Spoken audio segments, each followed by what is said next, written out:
चलिए दोस्तों 71 बीपीएससी के मेरे प्यारे साथी दोस्तों, आज का हम क्लास में स्वागत करते हैं। ज्योग्राफी का क्लास नंबर 8 है दोस्तों, ठीक है। तो चलिए पढ़ते हैं ज्योग्राफी के क्लास नंबर 8 में। और आप सब दोस्तों का हम बहुत बहुत स्वागत भी करते हैं कि अभी तक आप सभी दोस्त हमारे साथ जुड़े हुए हैं दोस्तों, ठीक है। तो चलिए आज की क्लास करते हैं और फिर आप सभी दोस्तों को हम बताएंगे कि आज की क्लास से क्या कुछ नया सीखने को मिला है दोस्तों, ठीक है।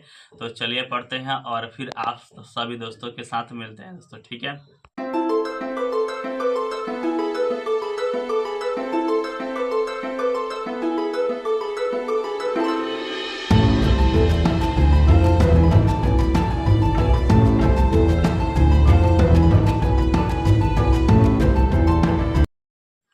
हे गाइस, जैसा कि मैंने आप सभी दोस्तों को बताया था कि हमारा क्लास चल रहा था 71 बीपीएससी का ज्योग्राफी का क्लास नंबर 8 था। तो हमारा क्लास अब कंप्लीट हो चुका है। अब बात करना है और आप सब दोस्तों को बताना है कि आज के क्लास से क्या कुछ नया सीखने को मिला है हमें दोस्तों, ठीक है। तो आज की क्लास की शुरुआत होती है दोस्तों अंतः तारकीय धूल परिकल्पना से दोस्तों, ठीक है। यह क्या है, आइए आप सभी दोस्तों को हम बताते हैं दोस्तों, ठीक है। अंतः तारकीय धूल परिकल्पना किसके द्वारा दिया गया था? स्मिड के द्वारा दिया गया। कब दिया गया? तो 1943 ईस्वी में दिया गया दोस्तों, ठीक है। यह सिद्धांत क्या कहता है कि पहले से हमारी आकाशगंगा विद्यमान थी और आकाशगंगा का केंद्र, जैसा कि आप सभी जानते हैं कि ब्लैक होल होता है। और ब्लैक होल और आकाशगंगा के केंद्र के चारों तरफ पहले से ही खाली जगह था। और खाली जगह में क्या था? तो खाली जगह में जो छोटे छोटे धूल कण थे वह उपस्थित थे और साथ ही साथ वहाँ पे डार्क मैटर था जो हमें दिखाई नहीं दे रहा था दोस्तों, ठीक है।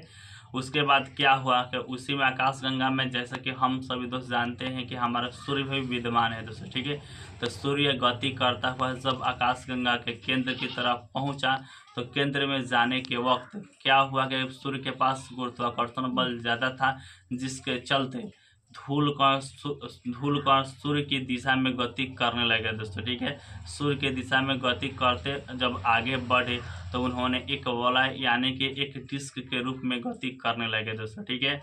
वही डिस्क जब संवहन क्रिया के द्वारा ठंडा हुआ तो हमारा ग्रह और उपग्रह का निर्माण हुआ दोस्तों, ठीक है। यह किनका कहना था? तो यह दोस्तों स्मिड का कहना था। यह कौन सा सिद्धांत था? अंतः तारकीय धूल सिद्धांत था, क्योंकि यह धूल से बने हुए ग्रह थे दोस्तों, ठीक है। अब बात कर लेते हैं कि इनका क्या सकारात्मक पक्ष था और क्या नकारात्मक पक्ष था दोस्तों, ठीक है। अब बात कर लेते हैं सकारात्मक पक्ष से। सकारात्मक पक्ष में इन्होंने बताया कि दो ग्रहों के बीच जो खाली स्थान था तो उसमें अभी भी क्या है? तो अभी भी छोटे छोटे धूलकण है और डार्क पदार्थ है, जो कि वास्तविकता है दोस्तों, ठीक है। अब बात कर लेते हैं, इन्होंने यह भी बताया कि ग्रहों का निर्माण वास्तव में धूल कणों से ही हुआ है, जो कि सत्य है दोस्तों, ठीक है। अब बात कर लेते हैं इसके नकारात्मक पक्ष की दोस्तों, ठीक है। तो नकारात्मक पक्ष यह होता है कि जब ब्लैक होल, आप सब जानते हैं कि ब्लैक होल का इतना ज़्यादा द्रव्यमान होता है कि जिसे आप बता नहीं सकते हैं दोस्तों, ठीक है। और ब्लैक होल का केंद्र इतना गुरुत्वाकर्षण आकर्षित करता है कि सूर्य का गुरुत्वाकर्षण उसके आगे फेल हो जाता है और धूल कण इसके साथ जा ही नहीं सकता है दोस्तों, ठीक है। तो इसका पहला डिमेरिट हो गया। अब बात कर लेते हैं, जब धूल कणों से ही निर्माण हुआ है हमारा ग्रह और उपग्रह का, तो ग्रह का सूर्य के चारों तरफ चक्कर एक ही दिशा में लगाना चाहिए दोस्तों, ठीक है। तीसरा डिमेरिट का बात किया जाए तो तीसरा डिमेरिट यह है कि जब धूल कणों से ही सभी ग्रहों का निर्माण हुआ है तो सभी ग्रहों का संरचना एक ही जैसा होना चाहिए दोस्तों, ठीक है। तो इतने सारे पॉइंट थे इसके नकारात्मक पक्ष। तो यह था दोस्तों स्मिथ का अंतः तारकीय धूल परिकल्पना दोस्तों, ठीक है। तो हमने बात कर लिया। अब बात कर लेते हैं अगला दोस्तों, अगला थ्योरी क्या है, अगला थ्योरी किसने दिया है, आइए आपको बताता हूँ दोस्तों, ठीक है। इसके बाद दोस्तों दूसरा थ्योरी पढ़ाई हुआ है जिसे कहते हैं नोवा थ्योरी या सुपर नोवा थ्योरी। अब बात कर लेते हैं दोस्तों सुपर नोवा सिद्धांत या नोवा सिद्धांत दोस्तों, ठीक है। किसके द्वारा दिया गया है? तो यह दोस्तों लेटन और हिगेल के द्वारा दिया गया है दोस्तों, ठीक है। यह सिद्धांत क्या कहता है, आइए आप दोस्तों को बताते हैं। और यह सिद्धांत आज भी दोस्तों मान्य है दोस्तों, ठीक है। तो सबसे पहले इन्होंने बताया कि ब्रह्मांड में हमारा सूर्य पहले से उपस्थित था दोस्तों, ठीक है। और उसके साथ साथ एक साथी तारा भी उपस्थित था जो कि बहुत ही विशाल था दोस्तों, ठीक है।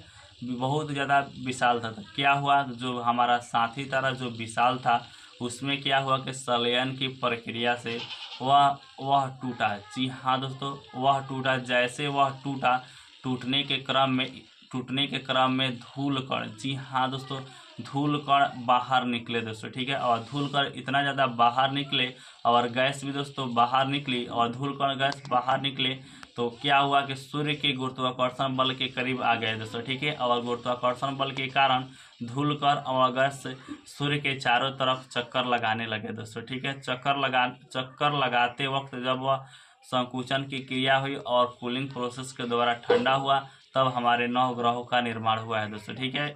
यह था इनका सिद्धांत दोस्तों, ठीक है, सुपरनोवा या नोवा सिद्धांत दोस्तों, ठीक है। अब बात कर लेते हैं, आगे पढ़ाई हुआ है सन दोस्तों, ठीक है।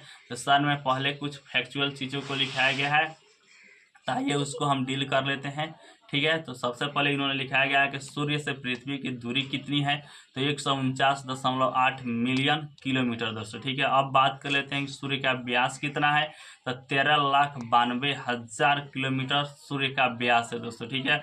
सूर्य का केंद्र का तापमान कितना है, तो 1520 मिलियन डिग्री सेल्सियस दोस्तों, ठीक है। प्रकाश मंडल का तापमान की बात की जाए तो 6000 डिग्री सेल्सियस है दोस्तों, ठीक है।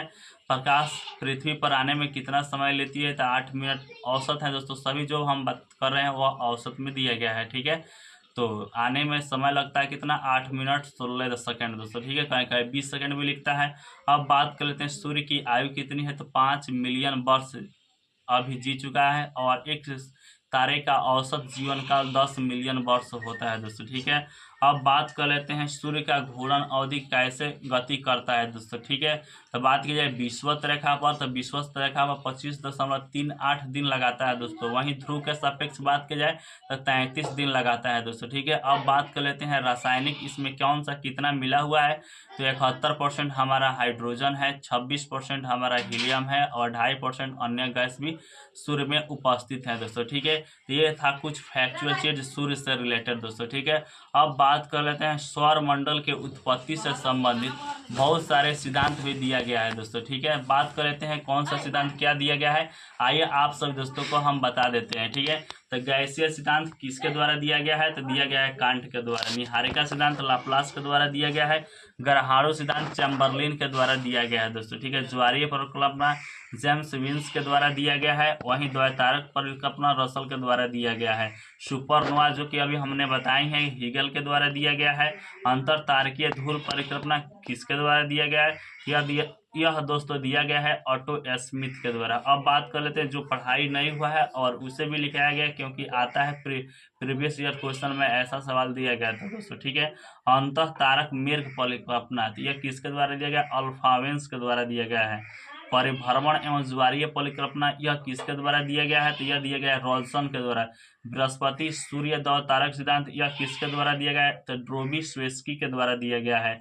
सिफिट सिद्धांत किसके द्वारा दिया गया है, तो एसी बनर्जी के द्वारा दिया गया है। निहारिका मेघ थ्योरी किसके द्वारा दिया गया है, तो वाइस जायकर के द्वारा दिया गया है। आदिम ग्रह परिकल्पना किसके द्वारा दिया गया, तो क्यूपर के द्वारा दिया गया है। और बिग बैंग थ्योरी किसके द्वारा दिया गया है, तो जैसा कि आप सब जानते हैं कि जॉर्ज लेवेंटेरे के द्वारा दिया गया है दोस्तों यह थ्योरी दोस्तों, ठीक है। उसके बाद दोस्तों पढ़ाया हुआ है सूर्य की संरचना कि सूर्य के संरचना में क्या है दोस्तों, ठीक है। तो सबसे अंदर में दोस्तों केंद्र होता है, केंद्र के बाद उसका विकिरण क्षेत्र होता है, विकिरण क्षेत्र के बाद उसका संवहन क्षेत्र होता है। ये इस तीनों को हम लोग कहते हैं सूर्य का आंतरिक भाग दोस्तों। अब बात कर लेते हैं सूर्य का बाहरी भाग। तो सूर्य का बाहरी भाग में शामिल होता है प्रकाश मंडल, उसके बाद शामिल होता है सौर धब्बे या सौर कलंक, उसके बाद शामिल होता है वर्णमंडल, और उसके बाद सबसे लास्ट में शामिल होता है कोरोना या क्रीट कहते हैं दोस्तों, ठीक है। तो यहाँ तक कंप्लीट पढ़ाई हुआ है। कैसा लगा यह वीडियो आप सब दोस्तों को नीचे कमेंट कर बता दीजिएगा। मिलते हैं नेक्स्ट वीडियो में, तब तक के लिए जय हिंद।